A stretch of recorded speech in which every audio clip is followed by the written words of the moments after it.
ante lo cual los vetos parciales de nada sirven. Así fue como se ratificaron en la Ley de Uso Legítimo de la Fuerza, acogiendo solo una de las 21 observaciones que hizo el Ejecutivo. Esto a días de que inicie un proceso de diálogo entre estas dos funciones del Estado. Y vamos a abordar estos temas con Darwin Pereira, segundo vicepresidente de la Asamblea, legislador por Pachacutic. Buenos días, Darwin, bienvenido a Contacto Directo. Buenos días, Lenin. Un saludo para el pueblo ecuatoriano. La Policía Nacional ha señalado en distintas ocasiones que era necesario contar con herramientas, que es necesario contar con herramientas que les permitan ejercer de una mejor manera la lucha contra la delincuencia y el crimen organizado. Con la ley que regula el uso legítimo de la fuerza que ustedes han aprobado, ¿responden de manera adecuada a ese requerimiento? Por supuesto que sí, Lenin. La ley de uso progresivo de uso legítimo de la fuerza está aprobada en este momento. Es una herramienta que tiene la policía, pero más allá de ello, no solamente es un problema de ley que necesita la policía, y la policía lo sabe. Yo creo que no hay que mentirle al país. Lo que está padeciendo la policía en este momento es un proceso de falta de recursos económicos. Si no se le inyecta recursos económicos a la policía, si no la dejamos de ver una policía que anda en patrulleros que ya se caen porque no han ido al taller, porque más tiempo pasan en el taller, si tenemos una policía que tiene una pistola que dispara tiro a tiro mientras los delincuentes andan con metralladoras que disparan 20 tiros mientras él dispara uno, no vamos a ningún lado en seguridad en el país. Pero tampoco es que pueden enfrentarse abiertamente con la delincuencia, ¿no? Porque cuando lo han hecho, en muchas ocasiones son llevados a procesos judiciales y entonces por allí es que venía un poco el problema. A ver, los procesos judiciales siempre van a haber, con esta ley, con cualquier otra ley, porque hay un tema de derechos humanos de por medio. El tema es que si al final del día el policía termina o no termina siendo declarado culpable. De los procesos que conocemos, que han sido quizás un poco escandalosos, como el de Cayambe, por ejemplo, uno de ellos, como el de Bato, el otro de ellos, de todos ellos los policías han salido inocentes. Es decir, mañana, no porque tengan una ley de uso progresivo de la fuerza, no van a dejar de ser acusados. A lo mejor alguien que se cree afectado, esperemos que la familia de delincuentes no lo entiendan así, pero va a poder ejercer su derecho a reclamar, porque a lo mejor hubo un abuso de la policía. Pero al final del día lo que va a valer es que sentencian los jueces. No tenemos ni un policía, al menos en el periodo que yo recuerdo, sentenciado porque haya ocupado su arma de dotación para poder repeler a los delincuentes. Un artículo polémico aprobado y ratificado por ustedes, Darwin, contempla que la cadena de mando es responsable por los actos ilícitos que cometan sus subordinados, porque los policías también pueden cometer algún delito en el cumplimiento de sus funciones. Pero bajo ese principio, Darwin, si un asesor suyo comete un delito, entonces usted sería el responsable y así no deben ser las cosas. A ver, es responsable respecto de por qué ordenó eso. Se supone que quien comete un acto, quien sale a repeler, especialmente esto pasa un poco en el tema de la represión social. Aquí se mezcló, y parece que ese fue el error del Ejecutivo, se mezcló lo que es combatir la delincuencia con combatir la protesta social. Eso jamás debió haber estado. Cuando se concebió la ley de uso legítimo de la fuerza, jamás se dijo que iba a ir contra la protesta social. El momento que se mezcló se distorsionó todo, porque mañana un policía que le dispare a un ciudadano, como el que pasó en Pastaza, que le clavó una bomba lacrimógena en el ojo, entonces, ¿quién se va a hacer responsable de aquello? Tiene que hacerse responsable la policía, la cadena de mando. ¿Pero la cadena de mando o quien disparó? Quien disparó, porque al final del día la cadena de mando... Porque estamos asumiendo que la cadena de mando dijo, vayan a matar gente. Y eso no necesariamente es cierto. No necesariamente es así, pero que la cadena de mando debe saber controlar a la tropa. En este momento nosotros tenemos un ministro del Interior, por ejemplo, que decía que ya quería usar escopetas de perdigones. ¿Cómo toma eso a la tropa? ¿Cómo toma eso quienes están bajo su cargo? Que es decir, al final del día, ya en momentos que se ha robado 18 días de paro y que le están diciendo, ¿sabe qué? Ya mismo le damos armas de perdigones para que salgan a matarlos. Entonces hay una provocación también de la cadena de mando. Yo creo que hay que saber controlar este tipo de cosas. Ahora, este desencuentro entre la iniciativa del Ejecutivo y la voluntad de los asambleístas, ¿cómo afecta a Darwin el proceso de diálogo que entre los dos poderes debería iniciar esta semana? Yo creo que no afecta de ninguna manera porque por encima de las diferencias que siempre van a haber, no es que estamos diciendo que porque ya mañana nos vamos a sentar a conversar dejamos las diferencias de un lado, de ninguna manera las vamos a tener. Creo que tenemos la Asamblea y el Ejecutivo una visión de país distinta, sin embargo hay que respetar lo que dijo el pueblo. El pueblo dijo, yo quiero una Asamblea de estas características y quiero un presidente de estas otras características y ahí ustedes pónganse de acuerdo para que nos gobiernen. En consecuencia es lo que vamos a hacer, en medio de esas diferencias encontrar las coincidencias, que sí las hay. que sí las hay, que ¿Cuáles son? Que las revisamos. Le puedo poner un ejemplo que incluso la revisamos a inicio del periodo del presidente Lasso. El tema de la ley de orgánica de educación superior. Se dijo que ese podría ser un punto de salida. Se dijo que ese era un punto de que nosotros podíamos encontrar coincidencias y las estábamos encontrando hasta que el presidente se le ocurre mandar un proyecto de ley en el que dice que hay que cobrarle el preuniversitario a los estudiantes para la educación superior. Pero en fin, yo creo que las propuestas que él ha hecho se están analizando en la Asamblea Nacional. Yo creo que en el tema salud tenemos coincidencias. En el tema de lucha contra la corrupción tenemos coincidencias. Es decir, hay coincidencias en este país por encima de todas estas diferencias que tenemos, que a lo mejor ha habido, yo sí diría, un cierto grado de egoísmo de lado y lado de ponernos y sentarnos, de frenar un rato el acelerador de cada una de las dos funciones del Estado y poder decir, aquí están las coincidencias.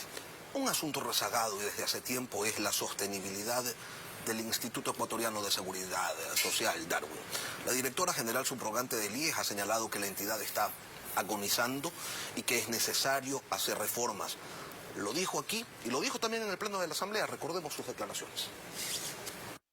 Es necesaria una reforma estructural, porque el IES cuenta con los estudios actuariales y tiene también diferentes alternativas técnicas y paramétricas que se podrían tomar para solucionar este problema estructural, pero no es un tema del IES, es un tema que tiene que arreglarse en la Ley de Seguridad Social que está vigente desde el año 2001. Efectivamente, 5 o 7 años, si no se toman medidas, el sistema no va a poder sostener las pensiones de las personas que nos vamos a tener que jubilar en el tiempo. Al Gobierno Central, a la Asamblea Nacional, que por favor nos sentemos en mesas de trabajo a solucionar este tema, que es un tema que le representa al país.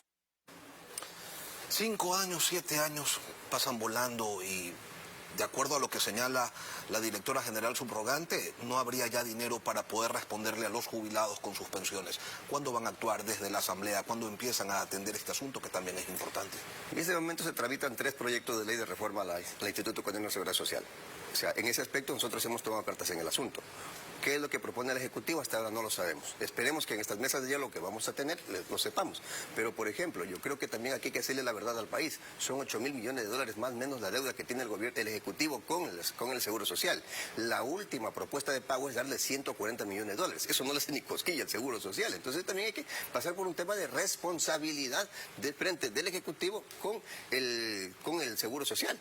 Eso estamos hablando de jubilados, de gente que no tiene medicina, de gente que tiene de una u otra manera... Pero sí pasa por la ley, Darwin, porque resulta que esa deuda no es de ahora.